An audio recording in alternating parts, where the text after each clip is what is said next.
الرحمن علم القرآن خلق الإنسان۔ درود پاک کا ہدیہ پیش کریں، پڑھے اللہ رب محمد صلی اللہ علیہ وسلم نحن عباد محمد صلی اللہ علیہ وسلم صلاۃ و سلام علیک یا رسول اللہ صلی اللہ تعالی علیہ وسلم۔ محترم حاضرین و سامعین، آپ حضرات کو جیسے کہ پتہ ہے کہ یہ جمعہ کو اس وقت جو محفل یہ رکھی جاتی ہے اسے محفل درس قرآن کہا جاتا ہے۔ اس محفل کو رکھنے کا، منانے کا، منعقد کرنے کا جو واحد مقصد ہے وہ یہی ہے کہ تعلیم قرآن کو عام کیا جائے، فرمودات قرآن کو عوام الناس تک پہنچایا جائے، احکامات الہیہ لوگوں تک پہنچایا جائے۔ تو یہ محفل درس قرآن ہے، ہمارا اجتماع اور ہماری شرکت جس محفل میں ہوئی ہے۔ قرآن عظیم اللہ رب العزت کی لاریب کتاب ہے۔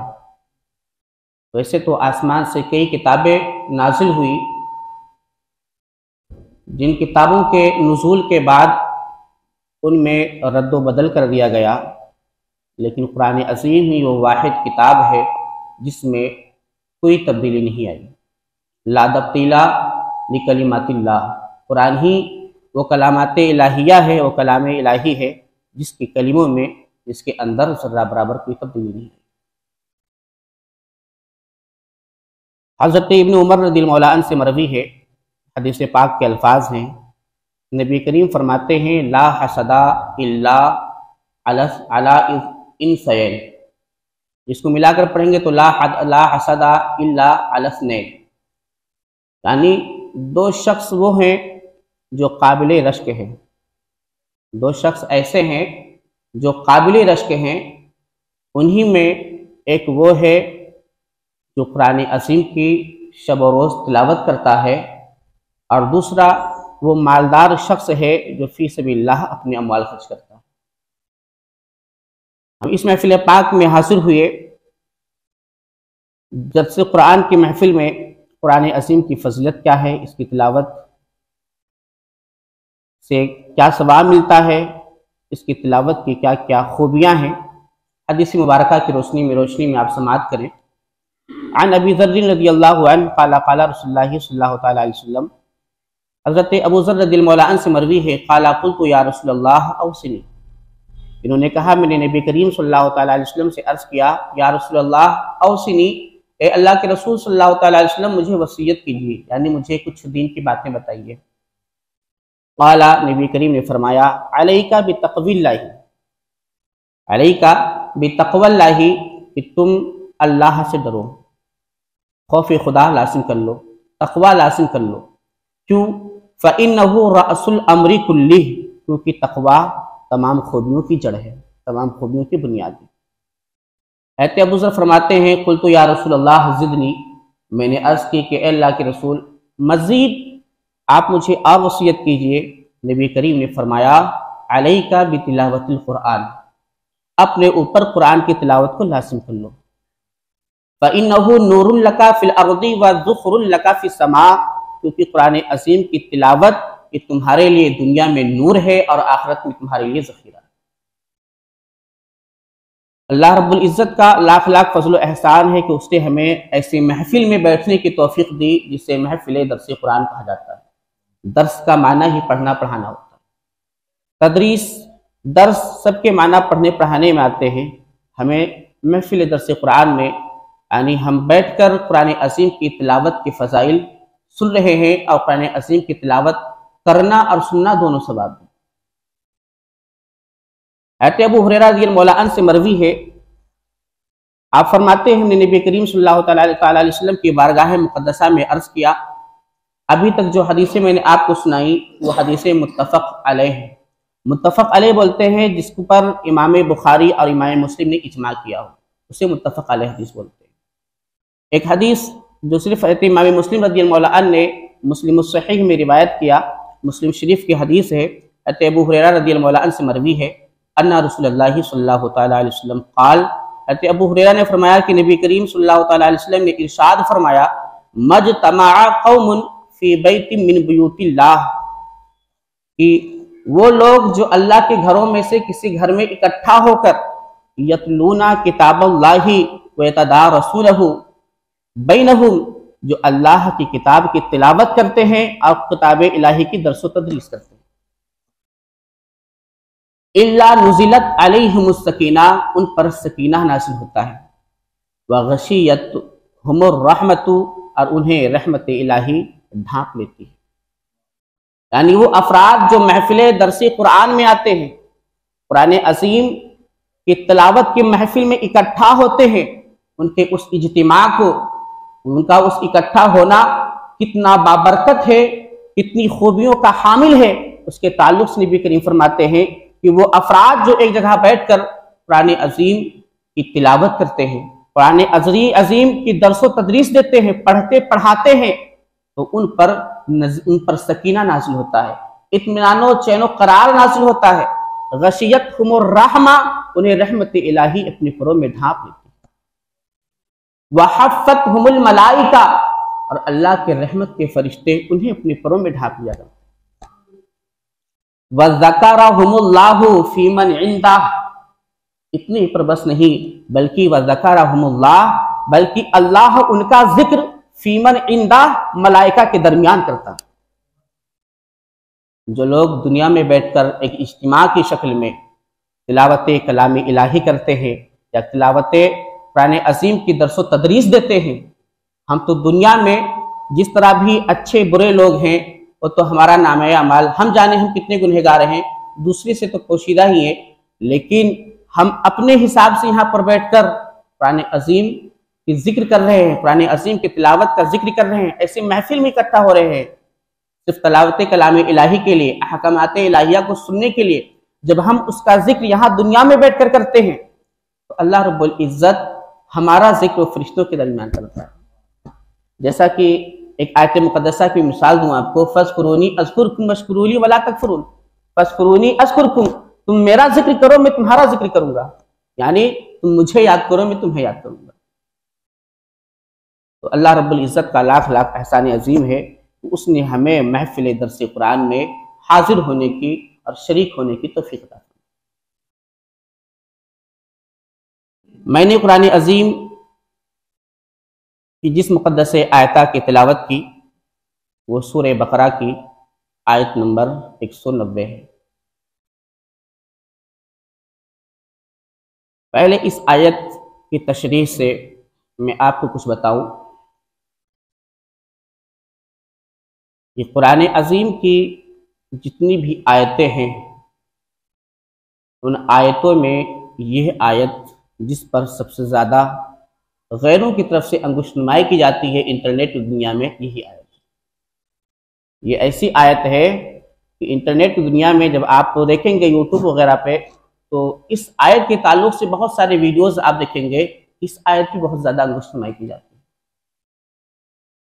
پہلے میں پورا خاکہ بٹھا دوں تاکہ سمجھانے میں آسانی رہے، ورنہ سر کے اوپر سے بات نکل جائے گی، کچھ پلے نہیں پڑے گا۔ تو جو انگشت نمائی ہوتی ہے اس آیت مقدسہ پر وہ یہ کہ پوری بات کو نہ لے کر ایک ادھوری بات کو، آیت کا ایک ٹکڑا اٹھاتے ہیں اور اس ٹکڑے کو اٹھا کر کہتے ہیں کہ دیکھو قرآن یہ کہہ رہا ہے۔ جیسے کہ میں آیت کا ٹکڑا پہلے آپ کو بتا دوں، وَاقْتُلُوهُمْ حَيْثُ ثَقِفْتُمُوهُمْ وَأَخْرِجُوهُمْ مِنْ حَيْثُ أَخْرَجُوكُمْ وَالْفِتْنَةُ أَشَدُّ مِنَ الْقَتْلِ وَاقْتُلُوهُمْ حَيْثُ ثَقِفْتُمُوهُمْ، بس یہی آیت کا ٹکڑا اٹھایا جاتا ہے اور پھر قرآن پر، اسلام پر انگشت نمائی کی جاتی ہے۔ اس کا معنی کیا ہوتا ہے؟ وَاقْتُلُوهُمْ، کافروں کو قتل کرو، حَيْثُ ثَقِفْتُمُوهُمْ، جہاں تم انہیں پاؤ، یعنی کافروں کو جہاں پاؤ وہاں انہیں قتل کر دو۔ اب آپ کے بھی ذہن میں یہ بات آئے گی یار قرآن ایسا حکم دے رہا ہے، قتل و قتال کا حکم دے رہا ہے، ایک دوسرے کو مارنے کا حکم دے رہا ہے، تو آیت کی، پوری آیت کی یا اس مضمون میں 3 آیتیں ہیں، اس میں سے ایک ٹکڑا اٹھا کر کسی چیز پر انگشت نمائی کر کے ذہن کو سمجھے، وہ لوگ سازش میں گرویدہ کر دیتے ہیں،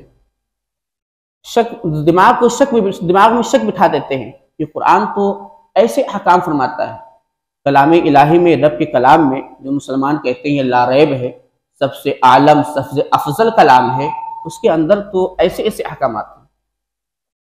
تو اسی کو سمجھانے کے لیے ایک دوسری آیت کی میں آپ کو مثال دوں گا، قرآن میں ایک دوسری جگہ ہے وَلَا تَقْرَبُوا الصَّلَاةَ وَأَنْتُمْ سُكَارَىٰ۔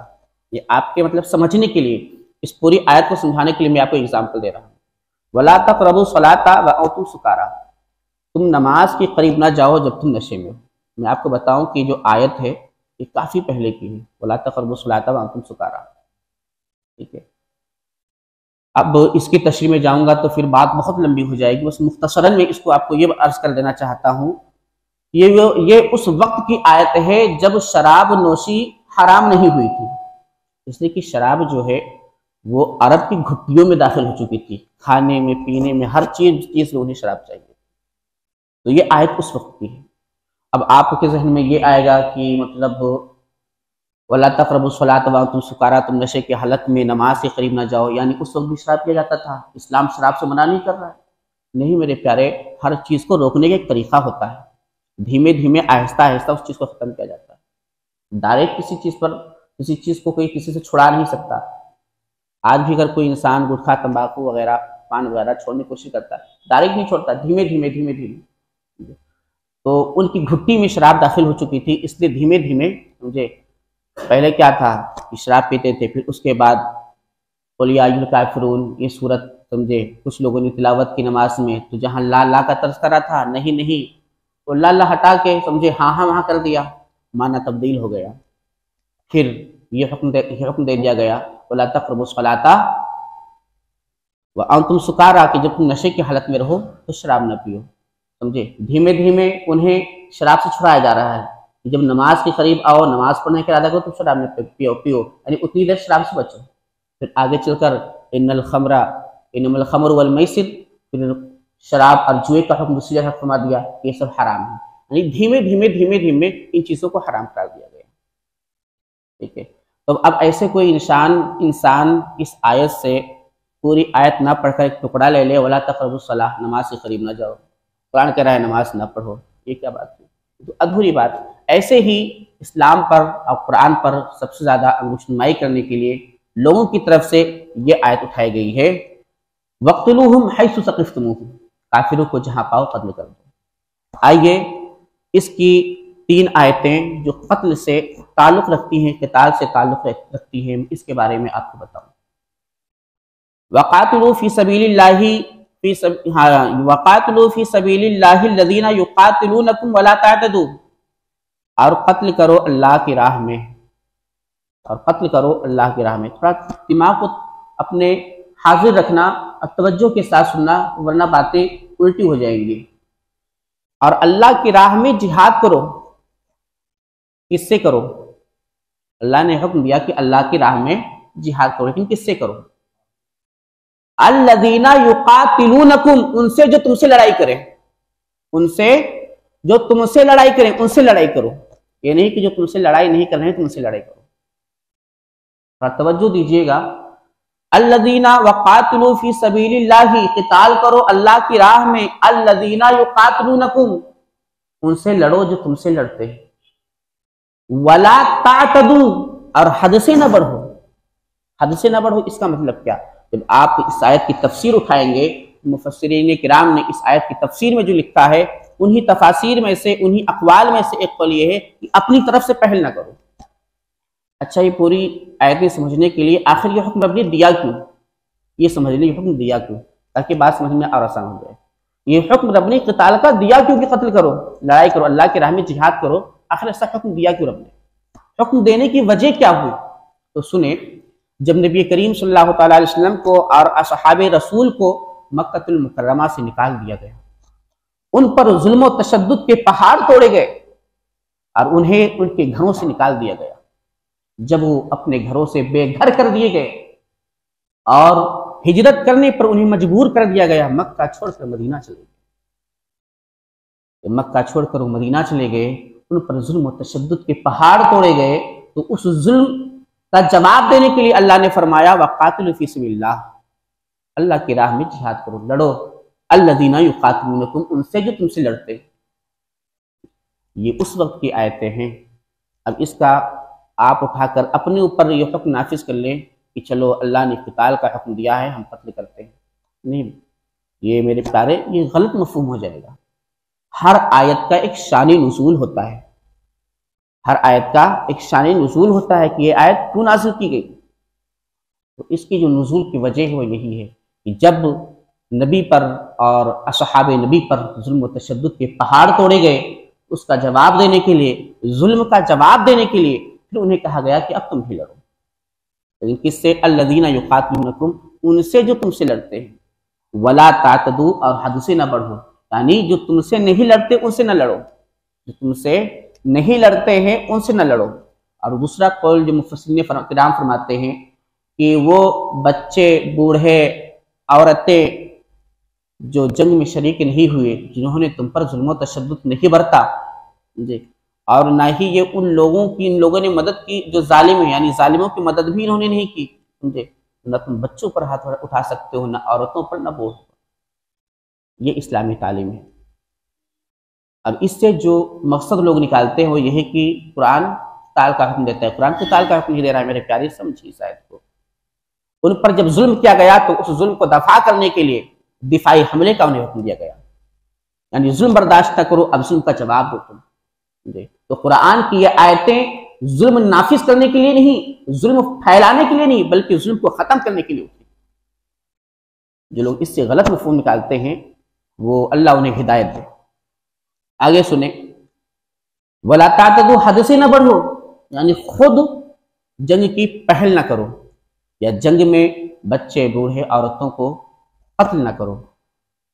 اچھا، ان اللہ لا يحب المعتدین، جی، کیونکہ اللہ حد سے بڑھنے والوں کو پسند نہیں کرتا، جی۔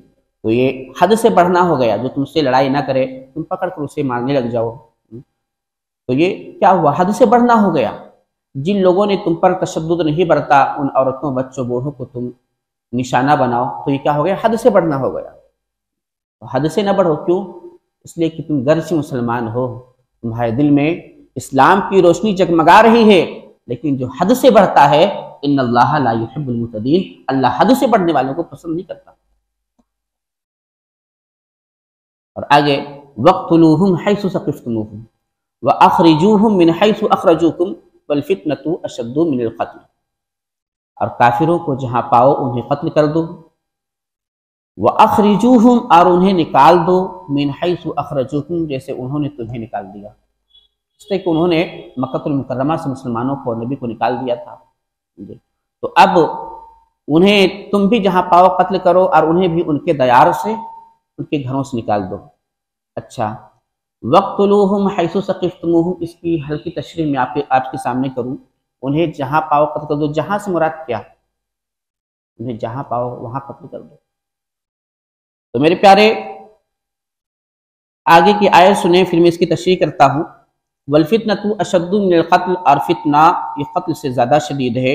وَلَا تُقَاتِلُوهُمْ عِنْدَ الْمَسْجِدِ الْحَرَامِ حَتَّى يُقَاتِلُوكُمْ فِيهِ فَإِنْ قَاتَلُوكُمْ فَاقْتُلُوهُمْ كَذَلِكَ جَزَاءُ الْكَافِرِينَ، تم ان سے، وَلَا تُقَاتِلُوهُمْ عِنْدَ الْمَسْجِدِ الْحَرَامِ، تم ان سے مسجد حرام کے پاس لڑائی نہ کرو، کفار سے مسجد حرام کے پاس لڑائی نہ کرو، مسجد حرام کے پاس لڑائی نہ کرو۔ کیوں؟ حرام کا معنی ہی مقدس ہوتا ہے، اور مسجد حرام کے اطراف میں چاروں جانب 3 کلومیٹر کی دوری پر جو حدود آتے ہیں، جو دائرہ ہے، اسے حدود حرم کہتے ہیں۔ نہ تو تم مسجد حرام کے پاس قتال کرو، لڑائی کرو، نہ حدود حرم میں قتال کرو، ٹھیک ہے۔ وَلَا تُقَاتِلُوهُمْ عِنْدَ الْمَسْجِدِ الْحَرَامِ حَتَّى يُقَاتِلُوكُمْ فِيهِ، یہاں تک کہ وہ تم سے قتال کریں۔ فَإِنْ قَاتَلُوكُمْ، تو اگر وہ تم سے قتال کریں، فَاقْتُلُوهُمْ، تو تم ان سے بھی لڑائی کرو۔ كَذَلِكَ جَزَاءُ الْكَافِرِينَ، ایسے ہی کافروں کا بدلہ ہے۔ اب سنیں پورا مفہوم آپ، کہ جو آیت جہاد نازل ہوئی وہ اس وجہ سے کہ ان پر ظلم کیا گیا، ظلم کا جواب دینے کے لیے نازل ہوئی۔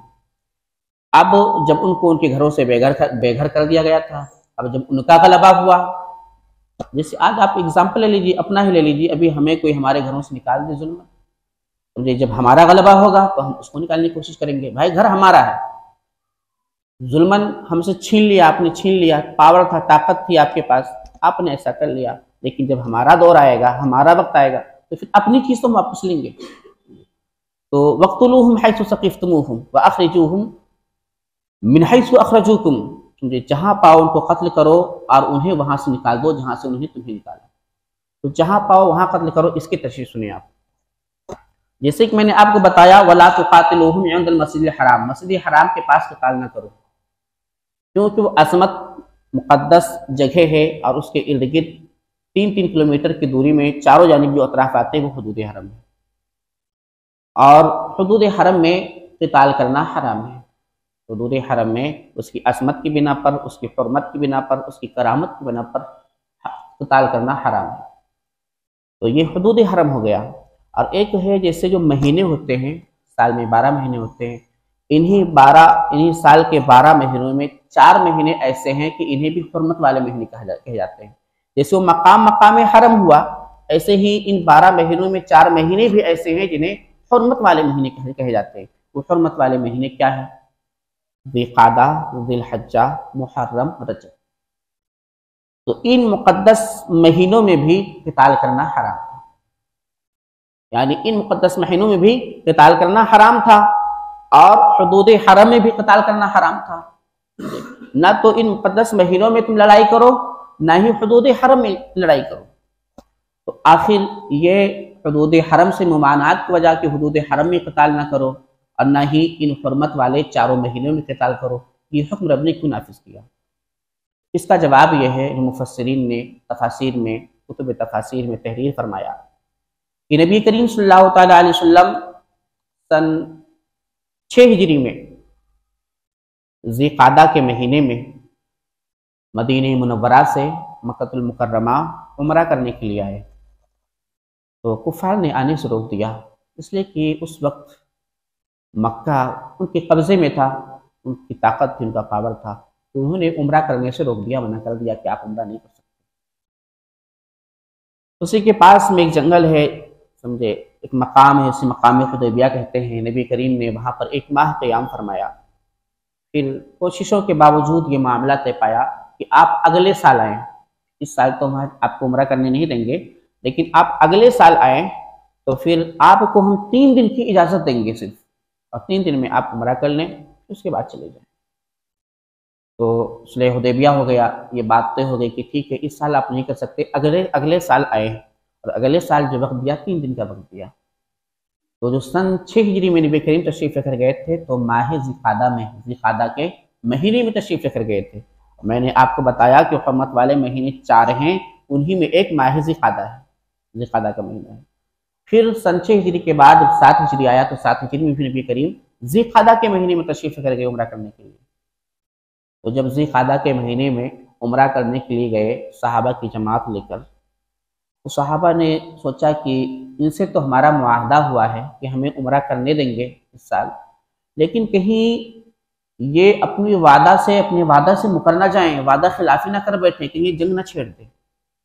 تو ایک تو ماہ حرام ذی قعدہ ہے، ایک تو ویسے ہم نہیں لڑ سکتے، سمجھے، ہمیں قتل سے اس مہینے میں لڑائی سے روک دیا گیا ہے۔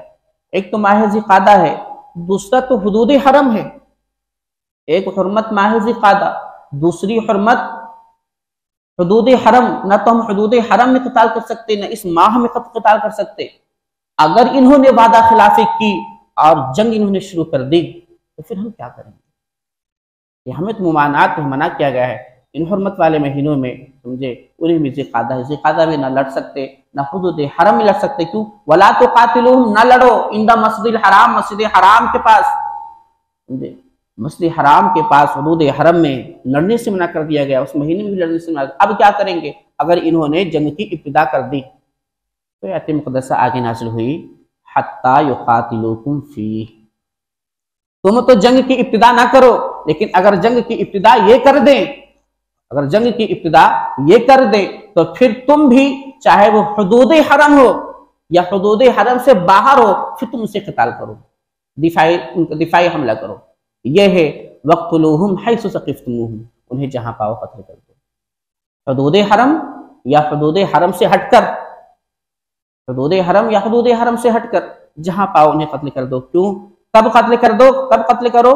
حَتَّى يُقَاتِلُوكُمْ فِيهِ، جب وہ حدود حرم میں تم سے قتال کرے تب، تم پہل نہیں کر سکتے۔ یہ تعلیم دی جا رہی ہے کہ تم ظلم سے مطلب اس قدر مسلمانوں کو دور کیا رکھا گیا ہے کہ ارے ظالم انسان کب بنے گا جب اس کے دل میں طرح طرح کے خرافات آئیں گے یا پہل کرے گا یا کچھ بھی کرے گا۔ جنگ سے تو اسلام قرآن مسلمان کو کس طرح دور کر رہا ہے کہ تم جنگ کی ابتدا نہ کرو، وہ کریں تو اس کا تم دفاع کرو۔ فَإِنْ قَاتَلُوكُمْ، تو اگر وہ تم سے جہاد کریں، لڑیں، اگر تم سے قتال کریں حدود حرم میں یا حدود حرم سے باہر، فَاقْتُلُوهُمْ، تو تم ان سے قتال کرو۔ كَذَلِكَ جَزَاءُ الْكَافِرِينَ، یہی بدلہ ہے کافرین۔ تو حدود حرم اور حدود حرم سے باہر، تو اب نہ تو تمہیں ماہ ذی القعدہ کی حرمت روکے گی، نہ ہی حدود حرم کی حرمت روکے گی۔ کیوں نہیں روکے گی؟ اس لیے کہ تم نے حدود حرم میں اگر ان سے جنگ کی اور ماہ ذی القعدہ میں جنگ کی تو اس میں جنگ کی ممانعت تھی، لیکن اب تمہیں اجازت دے دی گئی کہ اگر انہوں نے پہل کیا تو تم پھر دفاعی حملہ کر سکتے ہو، جواب دے سکتے ہو۔ کیوں؟ اس لیے کہ حرمت کو پامال کرنا نہیں ہوا، بلکہ حرمت کو بچانے کے لیے حدود حرم میں اگر وہ قتال کریں گے سمجھے تو حدود حرم کی حرمت پامال ہوگی، تو پامال کی ابتدا انہوں نے کی سمجھے، تم اسے ختم کر دو۔ حرمت کو پامال کر رہے ہیں، اس حرمت کے پامالی کو بند کر دو، یعنی تم اس کا دفاعی جواب دو۔ فَإِنْ اعْتَدَوْا فَإِنَّ اللَّهَ غَفُورٌ رَحِيمٌ، سنیں غفار کی غفاریت سنیں، رب کے رحمان کی رحمانیت سنیں۔ فَإِنْ اعْتَدَوْا، اتنا سب کچھ ہونے کے باوجود، اتنا ظلم و تشدد کے پہاڑ توڑنے کے باوجود، فَإِنْ اعْتَدَوْا، اگر وہ رک جائیں، اگر وہ باز آ جائیں جنگ سے اور کفر سے باز آ جائیں، فَإِنَّ اللَّهَ غَفُورٌ رَحِيمٌ، یقیناً اللہ بخشنے والا مہربان۔ یعنی اے انسان، نافرمانیوں کے دلدل میں گرتا چلا گیا، دھستا چلا گیا، اس قدر تو نے ظلم و تشدد کے پہاڑ توڑے، اس قدر تو نے غلط کام کیے، اس کے باوجود بھی اگر تو اپنے ان افعال قبیحہ سے اور شرک سے باز آ جا، فإن اللہ غفور رحیم، تو اللہ بخشنے والا مہربان۔ وقاتلوہم حتی لا تکون فتنۃ ویکون الدین للہ فإن انتہوا فلا عدوان الا علی الظالمین، اور ان سے قتال کرو یہاں تک کہ فتنہ نہ رہ جائے، فتنہ نہ رہ جائے۔ جیسا کہ ہم لوگ اپنے عرف میں فتنہ کئی معنی میں لیتے ہیں، کسی خراب کام کی ابتدا کوئی کر دے اور شور و شرابہ ہو، تم بولتے ہیں کہ وہاں پر فتنہ اٹھ گیا، مجھے وہاں پر لوگوں نے فتنہ اٹھا دیا، یہ کر دیا وہ کر دیا، خراب ماحول کو، برے ماحول کو فتنہ سے متعبیر کرتے ہیں۔ یہاں پر فتنے سے مراد احکام الہیہ کو توڑنا اور ظلم و تشدد ہے کہ فإن انتہوا وقاتلوہم حتی لا تکون فتنہ، کہ ان سے قتال کرو یہاں تک کہ فتنہ نہ رہے، فتنہ ختم ہو جائے، یعنی ظلم کی انتہا ہو جائے۔ تو خلاصہ کلام جو نکلا ان پوری آیتوں کا وہ یہ نکلا کہ میرے پیارے، ان آیتوں میں جنگ کے پہل کا حکم نہ دے کر دفاعی جنگ کا حکم دیا گیا۔ اگر کوئی پہل کرے تو آپ اس کا جواب دو، یعنی کوئی ظلم کرے تو تم برداشت نہ کرو بلکہ اس کا جواب دو، کیونکہ ظلم برداشت کرنا بھی ظلم ہے اور ظالم کی مدد کرنا بھی ظلم کرنا ہے۔ تو اگر کوئی ظلم کرے تو برداشت نہ کرو، اس کا جواب دو۔ اگر کوئی قتال کرے تو تم پہل نہ کرو بلکہ دفاعی قتال کرو۔ یہ ان آیتوں کا مفہوم ہے جو میں نے آپ کے سامنے رکھا۔ خلاصہ یہی نکلا کہ اسلام جو ہے سمجھے، جیسا کہ انگشت نمائی کی جاتی ہے وَاقْتُلُوهُمْ حَيْثُ ثَقِفْتُمُوهُمْ، کہ کافروں کو جہاں پاؤ قتل کر دو، میرے پیارے ایسا نہیں، بلکہ کن کافروں کو جہاں پاؤ وہاں قتل کر دو، ان کے احکام الگ ہیں۔ وہ کافر ہیں کہ جنہوں نے ان مسلمانوں پر ظلم و تشدد کیا تھا، ان کے گھروں سے نکال دیا گیا تھا، ان کافروں کے لیے ہے کہ انہوں نے تمہیں تمہارے گھروں سے نکال دیا تھا، اب تمہارا غلبہ ہے تو تم بھی انہیں ان کے گھروں سے نکال دو اور انہیں قتل کرو، جس طرح انہوں نے تمہیں قتل کیا تھا تم بھی قتل کرو۔ یہ جواب ہے۔ اب ایک اور اعتراض ہوتا ہے کہ چلو ہم مان لیتے ہیں کہ قرآن نے ایسا کہا، لیکن قرآن میں کیا کہیں کسی غیر مسلم سے اخوت بھائی چارگی کا حکم ہے؟ بلکہ قرآن نے تو یہ کہہ دیا کہ سمجھے کہ کافروں سے قتال کرو قتال کرو، کیا کہیں اخوت و بھائی چارگی کا حکم بھی ہے کہ ان سے میل جل تعلق بھی رکھو؟ کیا ہم ان سے تعلق رکھ سکتے یا نہیں؟ تو آپ کے بھی ذہن میں یہ آئے گا خیال کہ ہاں ہم ہندوستان میں رہتے ہیں، ہمارا جو تعلق ہے وہ ہمارے غیر مسلم بھائیوں سے بھی ہوتا ہے، ان سے بھی ہمارا لین دین ہوتا ہے، ان سے بھی ہماری ملاقات ہوتی ہے۔ تو ایسا تو ہے نہیں کہ ہم ان سے قطع تعلق کر لیں، ان سے ہمارا نہ لین دین ہو نہ بول چال ہو، ایسا کچھ نہیں کر سکتے، بلکہ ہندوستان ہے، یہاں پر ہندو مسلم سب دھرم کے لوگ رہتے ہیں، سب مل جل کر رہتے ہیں۔ تو کیا قرآن میں ایسا کوئی حکم ہے کہ ایک کافر سے میل جل رکھا جائے، تعلق رکھا جائے؟ میرے پیارے، جو وہ انگشت نمائی کرتے ہیں قرآن پر کہ قرآن میں ایسا کہیں نہیں ہے، بلکہ قرآن کافروں کے ساتھ قتال کا حکم دیتا ہے، میرے پیارے ایسا نہیں ہے، بلکہ قرآن ان کافروں سے قتال کا حکم دیتا ہے جنہوں نے پہلے قتال کیا۔ اور جب آپ دیکھیں گے کہ وہ کفار جنہوں نے مسلمانوں پر ظلم نہ کیا، جنہوں نے مسلمانوں کو قتل نہ کیا، سمجھے، ان سے قرآن سمجھے قتال کا حکم نہیں دیتا، بلکہ آپ جب پڑھیں گے سورہ ممتحنہ کی جب آپ تلاوت کریں گے، لا ینہاکم اللہ عن الذین لم یقاتلوکم فی الدین، اللہ تمہیں نہیں روکتا، عن الذین، ان لوگوں سے، لم یقاتلوکم فی الدین، جنہوں نے تم سے دین میں لڑائی نہیں کی، یعنی جنہوں نے دین میں تم سے لڑائی نہیں کی، اللہ تمہیں نہیں روکتا۔ کس چیز سے نہیں روکتا؟ ابھی آگے بتائیں گے آپ کو۔ وَلَمْ يُخْرِجُوكُمْ مِنْ دِيَارِكُمْ، اور نہ وہ کافر جنہوں نے تمہارے گھروں سے نکالا وہ بھی نہیں ہیں، یعنی وہ ایسے کافر ہیں جنہوں نے تم کو تمہارے گھروں سے نہیں نکالا اور جنہوں نے تم سے لڑائی نہیں کی۔ لا ینہا اللہ، اللہ منع نہیں کرتا ہے، الذین ان تبروہم وتقسطوا، کہ تم ان کے ساتھ نیک اور بھلائی کا سلوک کرو، ان کے ساتھ تم میل جول رکھو اور ان کے ساتھ بر یعنی نیکی کا سلوک کرو، وتقسطوا، اور میل جول عدل و انصاف برابری کا موازنہ کرو۔ جنہوں نے ان کے ساتھ ایسا کیا تھا، ان کفار نے مسلمانوں کو ان کے آبادی سے نکالا تھا ظلماً، ان کے قتل کا حکم تھا، جو اس دور کے سلطنت اسلامیہ کے لیے تھا۔ جن مسلمانوں کو، جن کافروں نے ان کے گھروں سے نہ نکالا، نہ نکالنے والوں کی مدد کی، نہ ہی ان سے جہاد کیا، قرآن ان سے کسی بھی طرح کا سمجھے لڑائی کا، قتال کا حکم نہیں دیتا ہے، بلکہ کیا کہتا ہے؟ ان تبروہم وتقسطوہم، کہ تم ان سے حسن سلوک کرو، ان کے ساتھ اچھے سلوک سے پیش آؤ، اور یہی نہیں، ان اللہ یحب المقسطین، بے شک اللہ اچھے سلوک کرنے والوں کو پسند کرتا ہے۔ تو یہ پوری گفتگو رہی جس کا میں نے آپ کو محصل بتا دیا، اور یہ محفل بھی جس مقصد کے لیے رکھی گئی وہ کس لیے کہ تعلیم قرآن عام ہو جائے۔ تو یہ اس آیت سے جو تعلیم نکل رہی تھی وہ میں نے آپ کو بتا دیا، تو جس پر اعتراض ہو رہا تھا اس اعتراض کا جواب بھی دے دیا۔ بس اب ایک لاسٹ چیز آپ جاتے جاتے 2-3 منٹ میں لیتے جائیں کہ قرآن عظیم کی تلاوت میں آپ لوگوں سے مخاطب ہوں گا کہ میرے پیارے بھائیوں، قرآن عظیم سے اپنا رشتہ مضبوط کر لو، قرآن عظیم کی تلاوت سے اپنے دلوں کو جگمگا لو، قرآن عظیم کے نور سے اپنے قلوب و اذہان کو منور و مجلہ کرو۔ آج جو طرح طرح کے ظلم و شکار ہم پر ہو رہے ہیں یا طرح طرح کی پریشانیوں میں ہم گھرے ہوئے ہیں، اس کا جو واحد وجہ ہے وہ یہی ہے کہ ہم نے قرآن سے اپنا رشتہ ختم کر لیا ہے، ہم نے قرآن سے دوری اختیار کر لی۔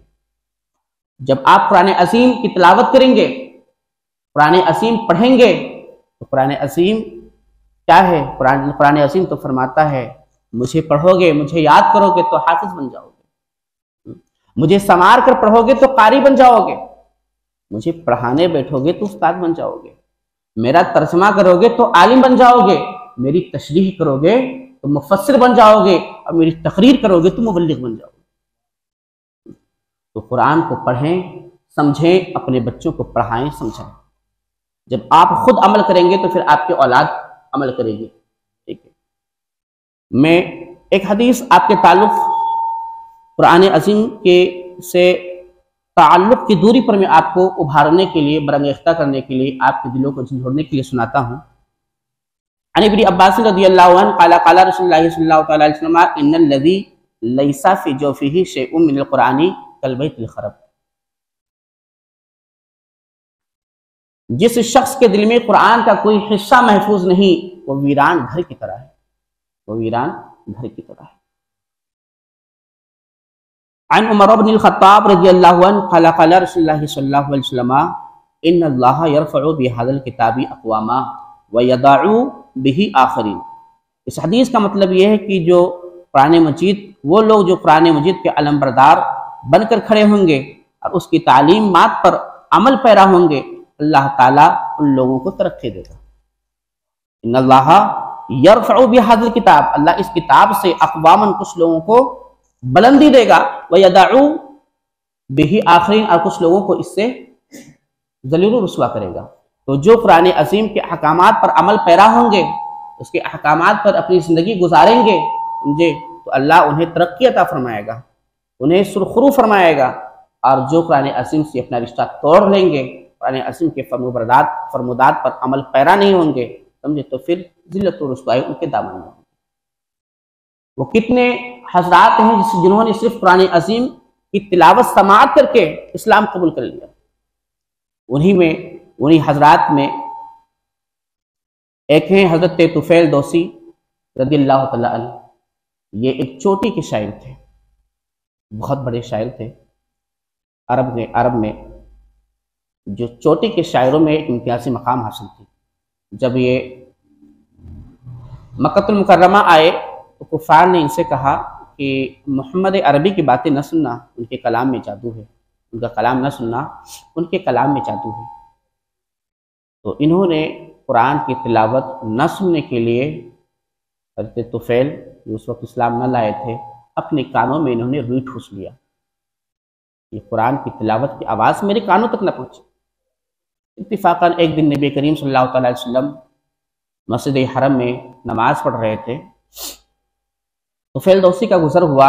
انہوں نے سوچا کہ لاؤ سن ہی لیتے ہیں، بہت سن لیا کہ ان کے کلام میں جادو ہے، میں بھی تو شاعر ہوں، میں بھی کلام کو پرکھ سکتا ہوں، آخر سنوں کیا وجہ ہے، ان کے کلام میں جادو کیا نہیں ہے۔ روئی کو کانوں سے ہٹایا، پھینک دیا۔ قریب پہنچے، جب قرآن کی آیتیں کانوں سے ٹکرائی، دل کی دنیا ہل گئی۔ قرآن کی تلاوت جب انہوں نے سنی تو دل پر اثر کر گئی۔ نبی کریم نماز سے فارغ ہوئے، اپنے گھر کی طرف روانہ ہوئے، پیچھے پیچھے یہ طفیل بھی روانہ ہوئے۔ گھر پہنچے نبی کریم، پوچھا طفیل کیا؟ پیچھے مڑ کر کہا کہ لوگوں سے جو میں نے آپ کے بارے میں سنا تھا کہ آپ کے کلام میں جادو، ایسا تو نہیں ہے، آپ اپنے بارے میں بتائیں، دعوت دیں۔ نبی کریم نے مزید قرآن کی آیتیں انہیں سنائی۔ قرآن کی آیتیں سن کر ان کے دل کی دنیا اور بدلتی گئی، مزید ان کا دل روشن ہوتا گیا اور انہوں نے اسلام قبول کر لیا۔